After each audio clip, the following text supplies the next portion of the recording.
Olá, meus amigos, minhas amigas, vamos chegando para o nosso espaço, para o nosso momento, para o nosso investimento. Investimentos buscados, idolatrados, são aqueles que com pequenos recursos, pequenos aportes, obtêm grandes retornos. Geralmente associados a dinheiro, a riquezas materiais, a bens materiais. Podemos usar esse mesmo raciocínio com relação a bens espirituais, ao aporte de energia, de pensamento, de sentimentos, de vitalidade, investimento de vidas, não é? Pensemos no que temos investido nossas vidas para analisar os bons gastos, os maus gastos, os bons investimentos, os maus investimentos. No que temos utilizado nosso tempo, nossas energias, nosso pensamento, não é? Nossas existências. É momento de avaliação, é momento de autoconhecimento, é momento de reprogramação e para isso essa análise é preciosa. Muito boa noite, Sayonara, Regina, Cláudia, Inês, Andréa. Muito legal ter vocês aqui para essa análise do nosso plano de investimentos. Como temos gastado, como temos investido nossas múltiplas riquezas. Nós que nem mesmo reconhecemos que possuímos muitas riquezas, como temos gastado? Claro que se nem consciência temos das nossas múltiplas riquezas, menos consciência ainda teremos do gasto, de onde as temos investido. Então, mais precioso se mostra esse raciocínio. Aonde temos investido nossas riquezas, ou como diriam os antigos, em que pau temos amarrado o nosso burro, não é?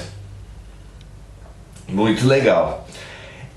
Para essa análise do pior investimento que nós podemos fazer, vamos analisar o pior gasto público que existe, para ser base da nossa análise individual.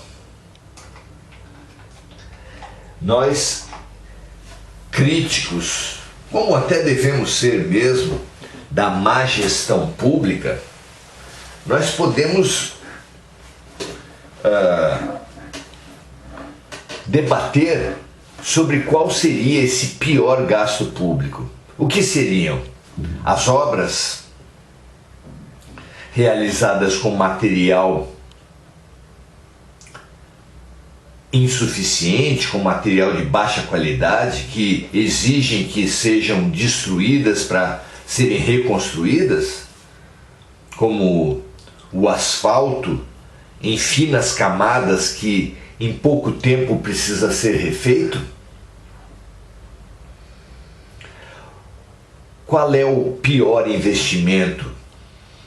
Da educação mal gerenciada, que joga fora mentes, não prepara as mentes que são o grande capital de qualquer processo de desenvolvimento? O pior gasto seria o da saúde? O pior gasto seria da corrupção, que não dá efetividade para praticamente todos os gastos públicos? Qual seria o pior gasto? Na nossa opinião, o pior gasto que existe, pior do que todos esses que nós apontamos, é o gasto com a política de vingança pública, que alguns chamam de política carcerária, e nós chamamos de política da vingança pública. Porque se nós gastássemos R$10.000 por mês por detento para melhorá-los, seria um excelente gasto,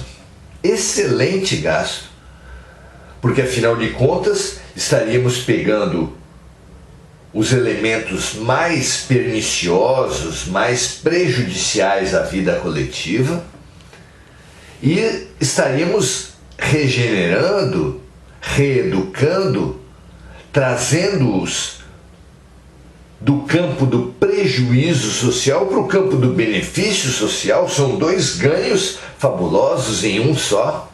Então, excelente gasto. Não importa quanto investíssemos, se investíssemos bem, se dessemos resultado, seria um maravilhoso gasto. Mas nós temos gasto mais de R$2.000 por detento apenas com a política de encarceramento. Se formos juntar a isso a política de segurança pública, o sistema judiciário como um todo e o sistema carcerário, a despesa seria gigantesca, e toda ela tendo como resultado a piora, notem bem, a piora da periculosidade, da letalidade dos criminosos. E como essa piora se reflete contra nós mesmos, quer dizer que nós pagamos muitíssimo por detento, por mês, com uma população carcerária gigantesca, para piorá-los. Gastamos milhares e milhares de reais por detento por mês para piorá-los e para que eles se voltem contra nós, nossos parentes, nossos filhos. Não há gasto pior. Não há como imaginar um gasto pior. Só que na mesma linha, no mesmo projeto, digamos assim, desse terrível gasto público, há um outro terrível gasto particular. Assim como há uma política de vingança pública que desperdiça muitíssimos recursos, muitíssima riqueza em prejuízo de todos nós, há também uma política de vingança particular que também desperdiça preciosos recursos, também em prejuízo nosso mesmo.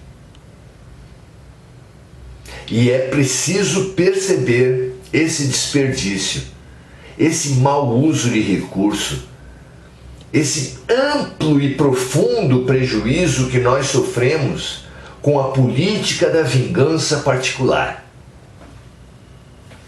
Qual é essa política de vingança particular? É a primeira pergunta.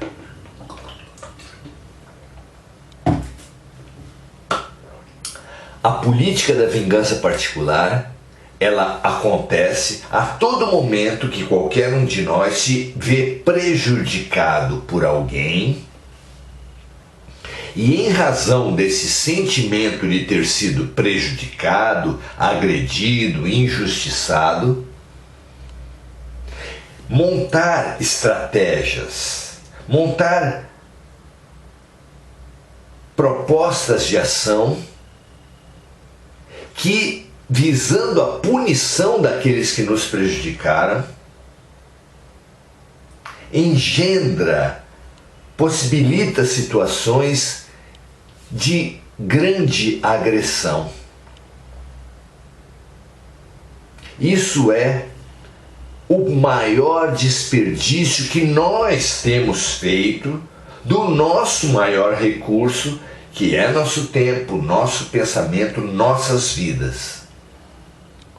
o pior gasto particular, em total semelhança ao pior gasto público, é do projeto da política de vingança. E por quê? Como entender isso? Pensando apenas em punir aqueles que nos prejudicaram, nós temos nos enredado uns aos outros. Porque a verdade é que numa vida, num momento de uma mesma vida, ou através das vidas sucessivas, nós temos gasto milênios, muita energia, muito tempo, muito pensamento, prejudicando aqueles que nos prejudicaram. Se isso já é um problema na relação entre duas pessoas, na coletividade isso se mostra uma tragédia. Uma terrível tragédia. Porque entre duas pessoas é terrível, porque elas vão se alternando na posição de agressor e de vítima, montando círculos de vinganças mútuas, em que um prejudica o outro porque o outro prejudicou um, mas o outro prejudicou um porque foi prejudicado pelo outro, e assim, muitas vezes, quando buscamos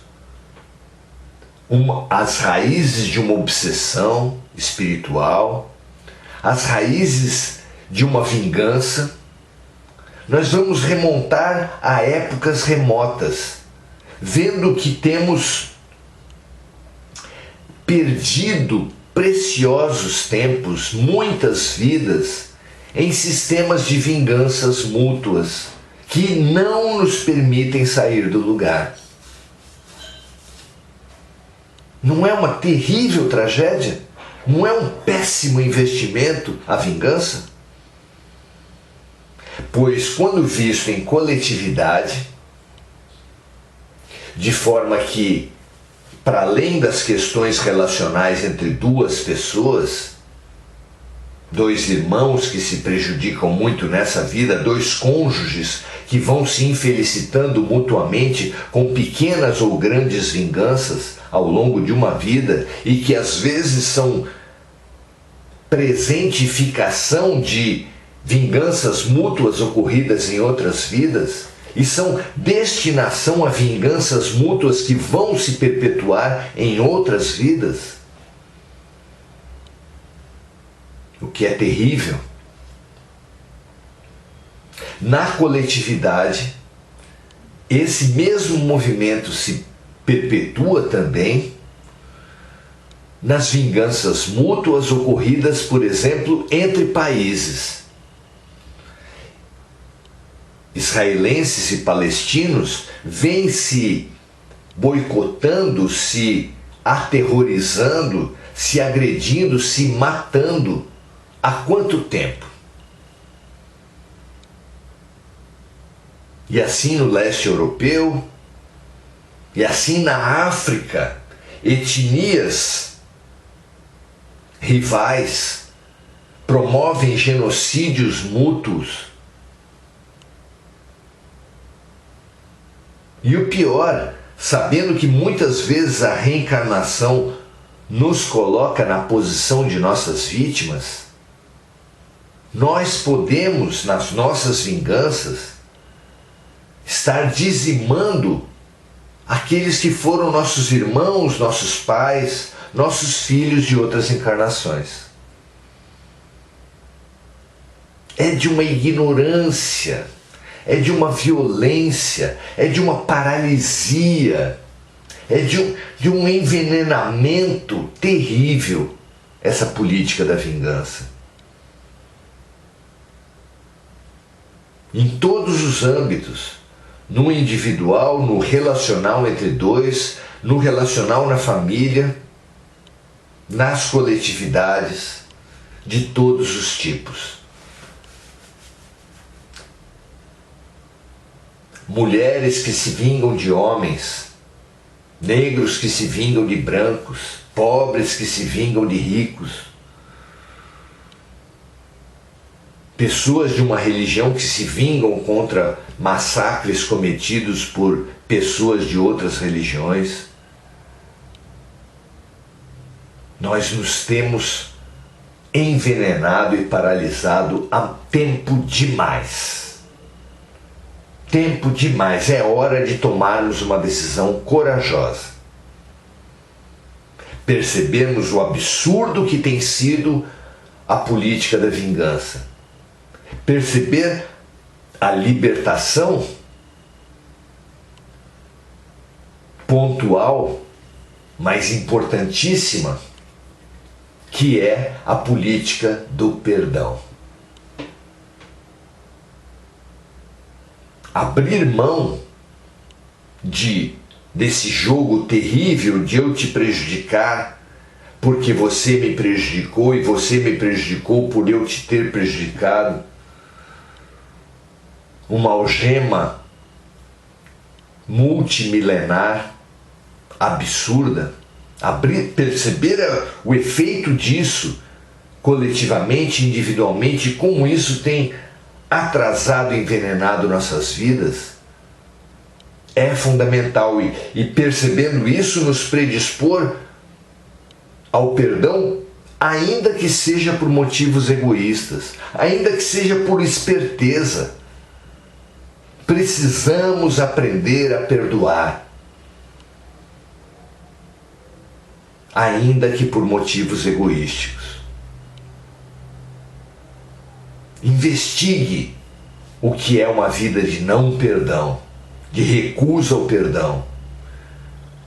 Investigue nos romances espíritas como as pessoas têm se prejudicado. Investigue nas sessões de desobsessão, conversando com obsessores que estão há tanto tempo em projetos de obsessão que nem se deram conta que passaram séculos, que eles já estão há muitos séculos obcecando o outro, mas se auto-obcecando antes de tudo.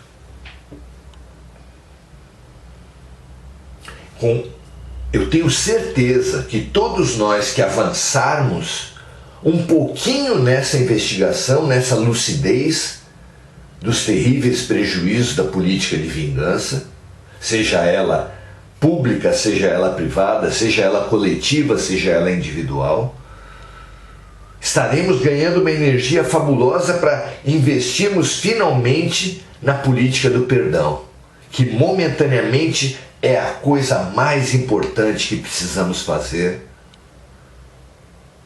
em libertação e em benefício de nossas vidas e também em benefício da vida do outro. Tudo isso rumo a um ainda maior investimento, a um ainda melhor investimento, que é o investimento da compreensão. Porque um dia todos nós perceberemos uma coisa que é óbvia para qualquer um que se dedica ao processo de educação. Uma das coisas mais evidentes de um processo de educação é que ninguém aprende sem errar. Ninguém aprende sem errar. Isso acontece todos os dias numa autoescola, num processo de educação, desde o ensino da educação infantil até o ensino superior. Numa cozinha, alguém que está aprendendo a cozinhar. Em todos os processos de aprendizado, essa realidade é óbvia, eloquente. Ninguém aprende sem errar. Percebendo que todos erramos, ou podemos ouvir na alma Jesus nos dizendo: aquele que estiver sem erro, que atire a primeira pedra. E assim seremos muito menos arrogantes, muito menos policialescos do erro alheio, muito menos acusadores do erro alheio, muito menos julgadores do erro alheio e muito menos carcereiros do erro alheio e mesmo do nosso. Perdoaremos o outro como perdoaremos a nós mesmos, até que aprendamos que não há como aprender sem errar. E que o mesmo perdão e compreensão que devemos ao erro dos outros, devemos também ao nosso, abrindo-nos a um processo de aprendizado e de cura profundas. Um processo de libertação da mágoa e da culpa, esses dois terríveis venenos da alma humana. Estamos prontos para isso? O que vocês acham? Será que já temos maturidade, já temos boa vontade para olhar o processo de aprendizado espiritual com um olhar amplo, abrangendo muitas vidas, com um olhar profundo, abrangendo o outro e nós mesmos? Será que já estamos prontos para isso ou ainda estamos na infantilidade de acusar o erro do outro, tendo nós mesmos ainda muitos erros? Pensar o prejuízo causado nessa vida sem pensar os prejuízos mútuos causados ao longo das muitas vidas. Será que já temos maturidade para expandir finalmente o nosso olhar, para ter olhos de ver e ouvidos de ouvir? Expanda-se, amigo e minha amiga. Expanda-se e prepare-se e habilite-se para soltar os lastros de mágoa e de culpa, para expurgar os venenos da mágoa e da culpa, através do perdão e da compreensão. Liberte-se. Torne sua vida mais leve. Transforme-se pelo perdão e pela compreensão. Muito legal aprendermos isso, amigos do Maria de Nazaré, Sayonara, Andréia, Luciene, Mônica e todos aqueles que ela sempre lembra, encarnados e desencarnados, Dalva, Regina Frutuoso, Cláudia Silva, Inês Panucci, Andréa Salvatore. Vejam, amigos, se nós temos nos infelicitado tanto com as vinganças mútuas, num círculo, numa algema mútua terrível uns aos outros, podemos agora, num movimento contrário, compreender e perdoar, estimulando outros a compreender e perdoar seus inimigos, seus erros, os erros dos outros, numa onda de perdão e de compreensão. Espalhe essa onda de perdão e compreensão, espalhando esse vídeo, compartilhando esse vídeo e também compartilhando nas suas ações, porque um exemplo vale mais do que 1000 palavras e cada exercício de amor e de compreensão e de perdão que você se propuser fazer vai ser uma maneira fortíssima, eloquente, de espalhar pelo mundo, a partir das suas relações, perdão e compreensão. Muito bom. Abra-se a isso. Limpe-se, torne-se leve, perdoe. Um grande abraço, até a próxima. Amanhã a gente se vê novamente. Tchau.